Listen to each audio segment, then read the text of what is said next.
Hello everyone, आप सभी का स्वागत है यूनिक ब्लॉगर निधि के एक नए ब्लॉग में। और आज है हल छठ की पूजा। तो कैसे करते हैं हम हल छठ की पूजा, क्या विधान है हमारे घर में, किस तरीके से पूजा की जाती है हल छठ की, सभी आप सब कुछ आज के ब्लॉग में आपको देखने को मिलेगा। तो आज जैसे कि हल छठ का पूजा है, तो आज हमने भी व्रत किया हुआ है। तो अभी जो डेली के होते हैं ना काम, वो काम सारे मैंने कर लिए हैं, मतलब जो भी सुबह के काम। और अब बस हम जा रहे हैं नहाने और तैयारी करनी है पूजा की। तो चलिए चलते हैं। तो यहाँ पे ये देखिए, ये सब सामान मेरा जो था वो रखा हुआ था इकट्ठा। तो ये जो होता है ना पत्ते, इसको महुआ के पत्ते ही कहते हैं। ये महुआ के डाल होते हैं। तो डाल ये ना सब मार्केट से सामान मिल जाते हैं, सब मार्केट में मिल जाते हैं। तो वहाँ से हम ले आए थे और उसको अभी ना हम इसको कलावे से 7 बार ऐसे लपेट के ना बांध देंगे, ताकि जो डंडियाँ हैं एक आपस में अच्छे से बंध जाएँ। उसके बाद इन्हें हमें गमले में लगाना होता है। तो गमले में लगाने के बाद मुझे याद है कि मैंने श्रृंगार तो किया ही नहीं है, क्योंकि पूजा कोई भी की जाती है तो उसमें सुहागनों वाला श्रृंगार किया जाता है, उसके बाद ही कोई पूजा की जाती है। तो फिर हम फटाफट चले आए अपना श्रृंगार करने के लिए। तो यहाँ पे हमने बाल बना लिए, मतलब पूरा मेकअप वेकअप कर लिया। तो जब भी मैं कुछ मेकअप करने जाती हूँ ना, तो ये चीज़ साथ में रहती है हमेशा। कहती है मम्मा मुझे भी ये करना है, मम्मा मुझे भी लगा दो, मम्मा मेरी भी, जब मैं बाल बनाई मम्मा मेरी भी 2 चोटी बना दो। तो जब मैं रंग लगाने बैठी तो मम्मा मेरे भी लगा दो। तो मैंने कहा आओ मेरी भी, तुम्हारी पहले लगा देती हूँ। तो जब भी मैं पैर में रंग लगाने बैठती हूँ ना, तो महावर कहते हैं जिसे, तो हमेशा ऐसी पहले बैठ जाती है लगवाने के लिए। तो मैं उनके लगा देती हूँ, कहते हैं।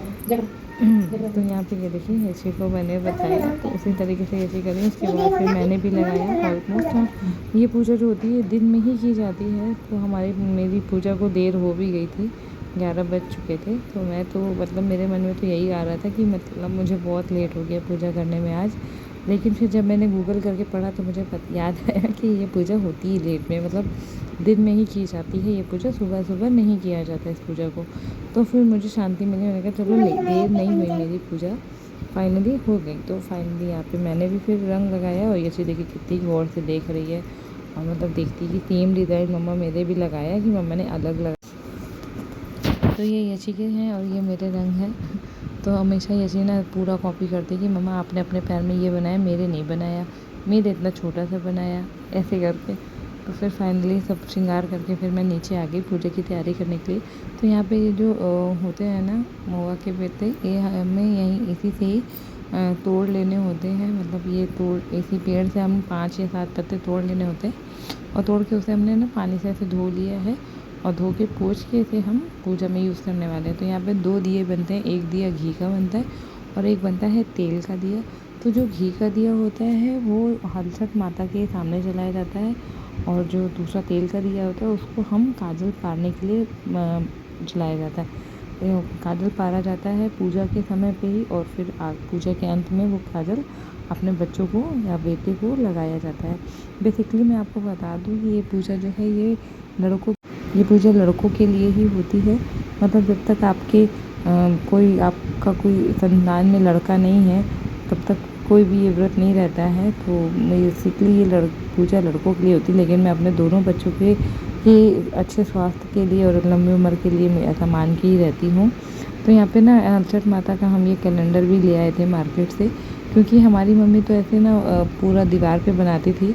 बट अभी इतना सब जानते हैं, एडवांस हो गया है, तो हम कैलेंडर ही ले आते हैं। क्योंकि हमें इतनी मतलब समझ है नहीं, अभी जानकारी है नहीं पूजा के बारे में। तो फिर हम इसीलिए ऐसे ही कैलेंडर ले आते हैं और वही लगा के पूजा कर लेते हैं। हाँ, तो यहाँ पे बाकी ये देखिए मेरा हम बउआ, पेपर बिछा के यहाँ पे ये यश इधर देखो, कार्तिक की इधर बहुत एंजॉय कर सात्विक रहे थे, इधर जय कर रहे थे बार बार भगवान जी की। तो यहाँ पे हमने पूजा की सारी तैयारी जो होती है वो कर ली थी, कैलेंडर लगा लिया था। और फिर उसके साथ यहाँ पे गमले में ही ये जो पत्ते होते हैं वो सबसे पहले शुरुआत हमने जो की वो सिंदूर से, ये मतलब माता रानी के सिंदूर का टीका किया जाता है। तो सभी पत्तों पे टीके लगा दिए हमने सिंदूर के।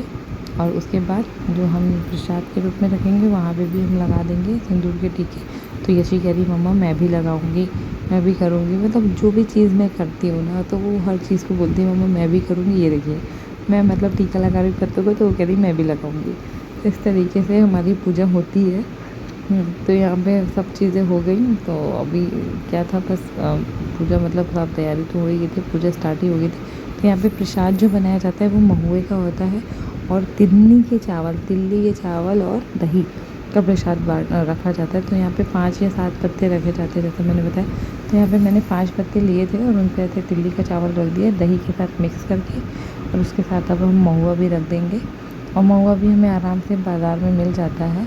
और यहाँ पे 7 तरीके के अनाज ये भी हलचट माता को चढ़ते हैं। तो हमारे यहाँ इस तरीके से ही होता है। तो हमने फिर ऐसी कटोरी में ही भर के रख दिया जो भी हमारे ये चने थे। और उसके बाद क्या होता है ना, जो पेड़ हम खोदते हैं ना, लगाते हैं, उसमें हमें ना जल भरना होता है। क्योंकि क्या होता है, जब पूजा ख़त्म होती है ना, तो इसी जल से हमको अपने बच्चों का मुँह धुलाना होता है। कहते हैं कि गड्ढे में पानी भरा जाता है और उसी पानी से फिर बच्चों का मुँह धुलाया जाता है। तो यहाँ पे मैंने भी क्या करती हूँ, गमले में थोड़ी मिट्टी डालते हैं, मिट्टी में ही इसको जो पेड़ ये आता है इसको गाड़ देते हैं। गाड़ने के बाद उसी में जल थोड़ा ज़्यादा भर देते हैं ताकि थोड़ा पानी ऊपर ऊपर रहे। उसी से फिर ऐसे पानी को छू के बाबू का या मतलब बच्चों का, अपने दोनों बच्चों का ऐसे मुंह पूरा धुला देना, हाथ में ऐसे लगा देना, आँख वाँख धुला देना, ये कर देते हैं। तो यहाँ पे ये काजल पारने की तैयारी हो गई। सबसे पहले मैंने काजल पारने के लिए जला दिया सरसों का, क्योंकि यही काजल हमें पूजा में आखिरी में बच्चों को लगाना होता है। तो इसलिए इसको हम शुरुआत में ही दिया जला के काजल पारने के लिए रख देते हैं। और अब यहाँ पे बाकी की पूजा जो तैयारी वो हम लोग कर लेंगे। तो धूप बत्ती दिखा दी, दिया जला दिया भगवान जी के सामने। और अब हम सिंदूर चढ़ा देंगे गौरा माता को, या कह लीजिए हर हिंदू परिवार में गौरा जो होती है वो होती ही है, ज़रूरी होती है घर में।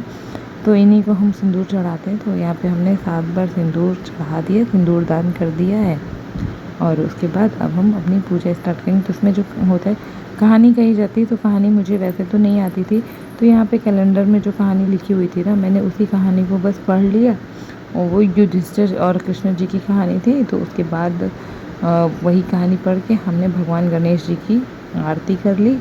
और इस तरीके से हमारी जो पूजा थी वो संपन्न हुई। और पूजा संपन्न होने के बाद ये जो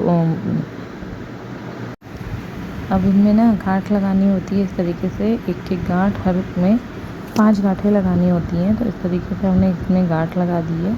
ये सारी विधि मैंने अपनी सासू माँ से पूछी थी, तो मुझे कुछ जितनी जो समझ आई मैंने उस हिसाब से पूजा कर ली है। बाकी मुझे नहीं पता, मैंने माता रानी से क्षमा याचना कर ली है। तो यहाँ पे जो भी इस तरीके से था वो मैंने पूजा विधि विधान कर लिया।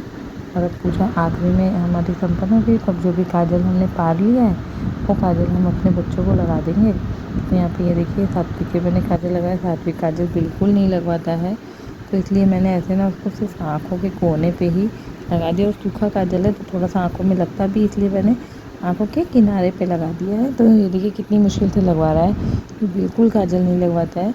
और जैसे हमारी अच्छे से लगा लेती, तो जैसे उसने देखा काजल लगाया, मैंने भैया को कहने मुझे भी लगाओ मम्मा। कहा बेटा ज़रूर तुम्हारे भी लगाएंगे हम। तो अच्छे से लगवा लेती है यशी।